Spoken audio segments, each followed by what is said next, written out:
aterricemos en la realidad nacional y hablemos del cotidiano en función del libro, en función de Orwell, en función de lo que ya hablamos, de literatura y de estas cosas. Y aterricemos en la sociedad boliviana hoy, por favor. Bueno, pero en gran medida lo hemos hecho, ¿no? Hemos hecho un paralelo, ¿no? Y eso es lo interesante. Hemos mostrado la relación de todas estas lecturas que son de carácter universal con lo que sucede en este momento en Bolivia. Ahora, yo quiero rescatar un elemento que fue sugerido por Enrique. ¿Cuáles son las características de una democracia, por muy social que se quiera representar? Hay elementos que son comunes: tolerancia, pluralismo, división de poderes, principio de legalidad, respeto al voto. Ninguno de esos elementos en este momento en Bolivia ha dejado de ser atacado por el gobierno del movimiento al socialismo. Inclusive el respeto al voto. José Luis Paredes ganó las elecciones y en este momento es un exiliado político. Reyes Villa ganó las elecciones, es un exiliado político. Lo mismo Mario Cosío, fue apartado del cargo Ernesto Suárez en el Beni. Y tantos alcaldes y esas cosas de... Exacto. Entonces, ni siquiera aquel elemento que enarbola el MAS para plantear su legitimidad, el respeto al voto, en Bolivia es uniforme, es con beneficio de inventario. Claro. Volvemos al tema de esta ambigüedad que le permite a él ir moviéndose como quiere. Con beneficio de inventario, ¿no es cierto? Se respeta el voto para el movimiento al socialismo, pero no se respeta el voto para los opositores. El único opositor que queda como una especie de fantoche de la democracia, porque yo lo considero funcional al gobierno del MAS, es el gobernador de Santa Cruz. Es el único que queda. Los demás, Leopoldo Fernández, preso. Los otros, exiliados. ¿Dónde está el respeto al voto en Bolivia? Que se supone que es el elemento fundamental que caracteriza a un régimen democrático, aún cuando se lo quiera presentar bajo el maquillaje social. ¿Dónde está el respeto al principio de legalidad? ¿Dónde está el respeto a la presunción de inocencia? Vyshinsky, en los procesos de Moscú, el 36 y el 38, cuando se deshizo Stalin de toda la oposición, y en todo ese periodo entre el 28 y el 40, donde murieron en los campos de concentración, en los gulags, ¿no? Era la sigla con la que se resumía al sistema penitenciario de la Unión Soviética. Los gulags después pasaron, metafóricamente, a simbolizar los campos de concentración en sí mismos. Sí, claro. En los mapas oficiales de la Unión Soviética, según Alexander Solzhenitsyn, no existían esas islas, no las encontrabas vos en los mapas oficiales, las hacían desaparecer, era como si no hubieran, ¿no? Entonces, en los procesos del 36 y el 38, entre el 28 y el 40, en el momento de mayor represión estalinista, cuando murieron 18 millones de personas, más que toda la cantidad de personas muertas en la Primera Guerra Mundial y la tercera parte de la cantidad de personas muertas en la Segunda Guerra Mundial. En ese periodo el fiscal acusador se basaba en el principio de culpabilidad, no en el principio de inocencia. Bueno, esos elementos son los que están sucediendo en Bolivia. Están sucediendo, hay 30 y tantas personas acusadas de traición a la patria que no tienen un solo derecho, no tienen derecho a defenderse a nada, a defenderse a nada, ¿no es cierto? Pero además al juez natural, y Vyshinsky, donde cometiste el delito, pues que se te procese. ¿Y dónde vos comentaste que está Vyshinsky ayer? Brasil en Brasil está Vyshinsky, ¿no es cierto? Vamos a ver qué pasa con Beria, porque otra de las características de los regímenes totalitarios es que cada uno de los que en una determinada coyuntura funge como acusador es simplemente la pieza, el fusible de un engranaje. Cuando consideran que deben deshacerse de esa pieza, de ese fusible, lo hacen sin ningún problema. Pero además, fíjate, ahora se abre un panorama interesante porque Sosa dice, cuando yo llegué a ver el Hotel Las Américas, ya todo lo había hecho el gobierno, el Ministerio de Gobierno. O sea, a mí me lo dieron hecho para que yo simplemente sea el ejecutor del plan. Y ya no digamos de las grabaciones que mostró que hizo escuchar la senadora. Claro, por supuesto. Las grabaciones en las que Sosa reconoce que tenía que incriminar a determinadas personas sin ninguna prueba. Él era el ejecutor del plan. ¿Ah? Y O sea, tenía Yeah. garantizada la impunidad pese a lo que ha sucedido últimamente. Pero es premonitorio porque en la grabación, en una de las grabaciones, él dice, bueno, tenemos que seguir el manito, ¿no? A su manera, ¿no? Claro. Porque si no, después van a caer sobre nosotros. Sí, ¿no? sí. Él lo dice, Claro. él lo dice. Supuestamente, volviendo al tema del libro y su relación con nuestra realidad, gracias a la victoria estatal, popular, indígena, se habría terminado con la exclusión de los indígenas, garantizando la igualdad para todos los bolivianos. Realidad, desde el punto de vista legal, ya se lo ha expuesto con absoluta claridad, no existe esa igualdad, porque partiendo de la misma idea, y hay un concepto gramsciano, marxista, que es el de hegemonía, En el que habla, esa hegemonía se podría notar en el reconocimiento de tratos privilegiados que favorecerían a determinados grupos de la sociedad. Claro, Así son que, los especiales. desde el punto de vista teórico, es falso sostener que existiría una igualdad plena. No hay una igualdad plena porque sería hasta contradictorio con la tesis que se está planteando. Si en la tesis se sostiene que en la identidad boliviana para su vigencia es determinante la conservación de una hegemonía, porque solamente ese grupo nos puede decir cuál es el verdadero sentido de origen y destino de Bolivia y que uniría a todos los bolivianos, tanto a los ciudadanos ordinarios como a los especiales, esa idea de igualdad,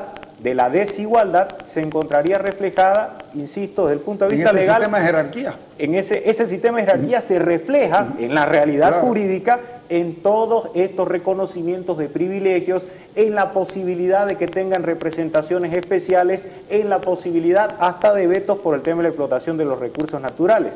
Pero en la práctica, teóricamente desde el punto de vista jurídico están las leyes. En la práctica yo encuentro que ni siquiera esos privilegios de índole indigenista son considerados por el gobierno. Y acá existe una realidad mucho más Eso es prosaica. verdad. Lo más prosaico es que toda esta retórica y discursos indigenistas ni siquiera se consideran con seriedad por los oficialistas, porque lo que uno ve es que actualmente quienes tienen privilegios son los que están ejerciendo funciones públicas independientemente del origen étnico. Es inaplicable. Y esto lo subrayo porque me gustaría manifestar públicamente una vez más que yo descreo del indigenismo de García Linera, así como descreo de sus convicciones democráticas, no encuentro que sea creíble el conjunto de apreciaciones. Es un impostor, ¿no? Más que ser ubicuo. Porque lo que se está tratando de hacer es legitimar una conquista del poder por parte de los indígenas, pero lo que nosotros vemos realmente que está sucediendo es que hay un grupo de personas que tienen gran importancia, hay un núcleo organizador del MAS, una serie de burócratas, de políticos que reproducen las prácticas más infames que ha conocido la historia boliviana, la corrupción, además el narcotráfico, el estatismo, y que buscan satisfacer sus intereses particulares. Esto es una retórica que lo que busca es, en términos académicos incluso, justificar qué es lo que habría sucedido Ese es con el otro de tema los del elementos. indigenismo. Ese Pero es- no hay perdón. indígenas en ejercicio de ese poder. Este La asunto realidad de- muestra que hay este otro grupo asunto del privilegiado. justificar. Claro, otros regímenes tienen sus escribidores. Pareciera que este no tiene, pero en este afán de justificarse, hay otros regímenes que siempre han tenido quienes les escriban y que estén alrededor justificando lo que hacen. Aquí pareciera que no hay y que el ideólogo finalmente es el que tiene que ejecutar una política y al mismo tiempo justificarla escribiendo. Y no hay por dos razones, Carlito. La primera, porque el vicepresidente tiene rasgos megalómanos. Entonces no le No interesa maté. que hayan. ¿Ah? No Mira vos, maté. mira vos, qué novedad, ¿no? Qué novedad, ¿no? Entonces no le interesa que hayan otros escribidores. Claro, sí. No le interesa. Y segundo, Bueno, porque, los apartó a los comunes. Claro. A todos ellos. A todo el que piensa, ¿no? A todo el que piensa hay que apartarlo, ¿no? Para mantener ese acento megalómano que tiene el vicepresidente. Que por cierto, los de Comuna tampoco eran grandes apóstoles de la democracia. No, Todos pero han además lo escrito. asumen. Sí. Hay una gran diferencia, lo asumen. Ahí es una pelea por quién es el más jacobino, ¿no?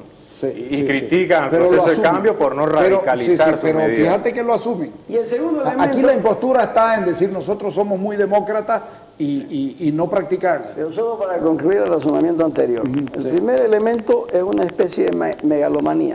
El segundo elemento es que tampoco cuesta apartar mucho porque no existe demasiada competitividad intelectual en el ámbito del MAS. ¿No es cierto? Eso tampoco es un secreto.